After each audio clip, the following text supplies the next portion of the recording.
I do not own Biker Mice from Mars, Initial D, or any of its characters. No money was made from this production. Biker Mice from Mars belongs to Rick Unger, and Initial D belongs to Suichi Shigeno. Biker Mice from Mars, Mountain Drift. Chapter 16. Sneak Attack. 30 minutes later. Throttle continued to look through the computer's maps. He was having trouble concentrating now knowing the truth about Manuel and his racing. It hit too close to home for him, making him wonder if his bros were dead. Would he just be chasing shadows? Chasing nothing but memories? He shook the thoughts from his mind. No, he said. I won't dig that way. They're not dead. I just have to find them. He was interrupted by loud banging on the apartment door combined with the sound of snapping wood. He looked over and there was an axe poking through the thick wood of the apartment door. Someone was breaking in.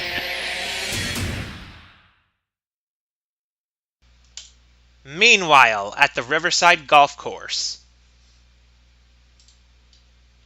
Itsuki and Nikitani watched with the others as Takumi took his shot. Darn! I missed again! Takumi said. Mika smiled. It's okay, Takumi. You're still getting the hang of it. Yeah, besides, you're doing way better than me, Manuel said. Mika, how did you get so good at golf? I've been playing since I was little, she said. Well, that explains it, Manuel said. Yeah, Itsuki said, daydreaming. That's when Manuel's cell phone rang. Hold on, guys, I need to take this call. Manuel got out his BlackBerry looking in the number.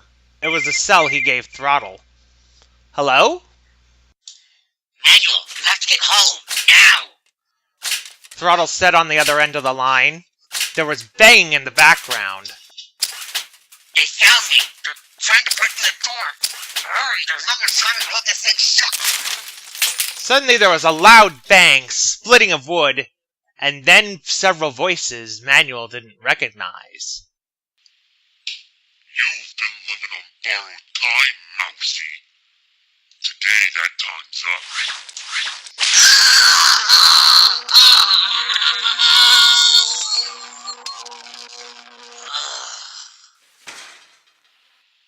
See? I told you I could get him.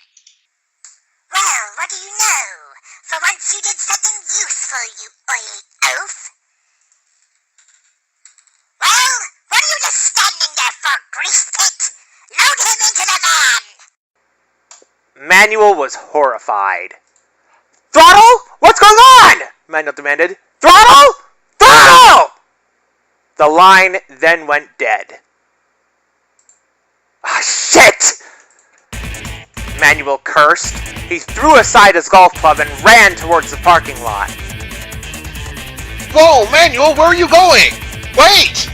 What's the big rush? Takumi yelled, running after him.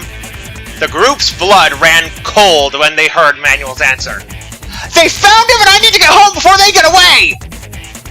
Takumi and the group then bolted after Manuel, following his beeline to the parking lot, abandoning their rented golf equipment. They got to the parking lot just as Manuel got into his CR-X and was peeling out. You think we should go after him? Nikitani asked. Hell yes, I think we should go after him! Hurry and get in the car!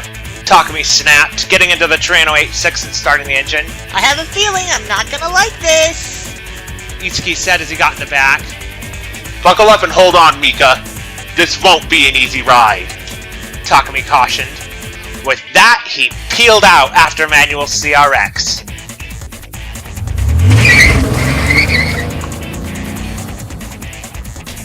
Manuel sped down State Street, passing cars rapidly. He knew he was speeding, that he was breaking road laws, but he didn't care. He needed to get to Throttle before he was taken away. He wasn't strong enough to defend himself yet. The light ahead of him turned red as traffic increased. Oh, God damn it, not now! Manuel cursed. Ugh, looks like I'm gonna have to risk my license over this. He floored the pedal, drifting onto Glenwood Street. That's when he noticed Takumi was right behind him in the 8.6.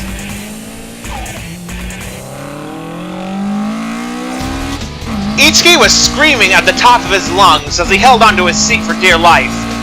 Ikitani could only watch as Manuel went through lunch hour traffic, swerving and weaving in and around the cars that were in his way. Mika couldn't watch at all, considering her hands were covering her eyes and she was praying they wouldn't crash.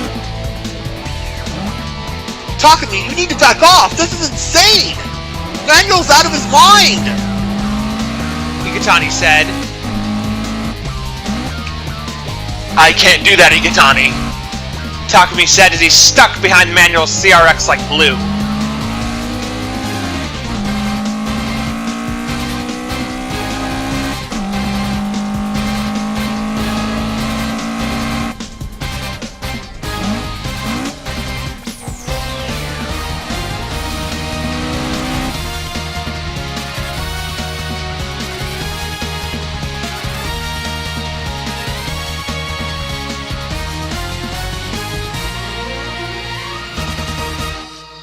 Bunta got into his cab, going to meet up with Takumi after his meeting with the local business contractors for his tofu shop.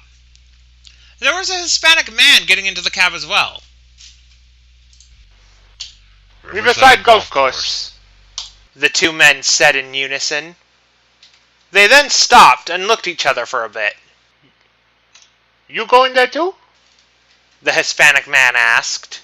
Yeah, Bunta said. I'm going there to meet up with my son and his pen pal. Ah, you must be Bunta, Takumi's papa! The man said, extending his hand. I'm Jesus, owner and proprietor of Shifters. I'm Manuel's father. Bunta was surprised, but shook Jesus' hand anyway. Nice to meet you, Jesus, he said. So, I guess you twos are set in the same way? The cab driver said. Guess you twos can split the bill then. Fine with... Bunta said. Excellent idea. Jesus agreed. That's when they heard car engines approaching rapidly. They then saw Manuel's CR-X fly by at high speed, followed by Takumi's Trueno. Jesus' jaw dropped. Even Bunta was stunned. They then pointed in their direction and said in unison to the cab driver, Quickly! Follow those cars! Manuel was nearing his apartment. A local cab was now on his and Takumi's tail. He quickly drifted onto South Vista, then floored the gas again. Then slid the car onto Cherry Lane. He got to his apartment complex and saw Throttle being loaded into a utility van by a bunch of people he didn't recognize.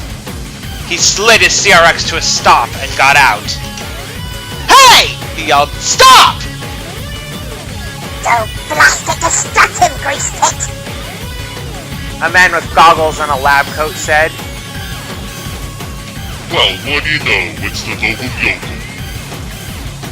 A man in suspenders and a baseball cap with oozing oily skin said. That must have been Grease Pit, Manuel thought. Grease Pit then got out a type of machine gun, as did the other goons. Manuel's heart stopped, his eyes wide. He had no choice but to dive behind his CR-X as they opened fire. He crouched and covered behind the car, covering his head with his hands as it was riddled by rapid gunfire. The barrage seemed to last for hours, even though it was only a few minutes.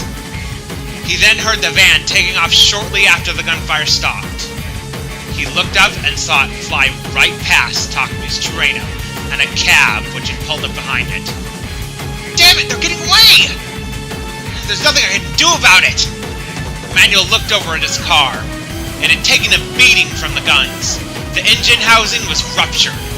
There was no way he could chase them as he watched the van drive off into the distance.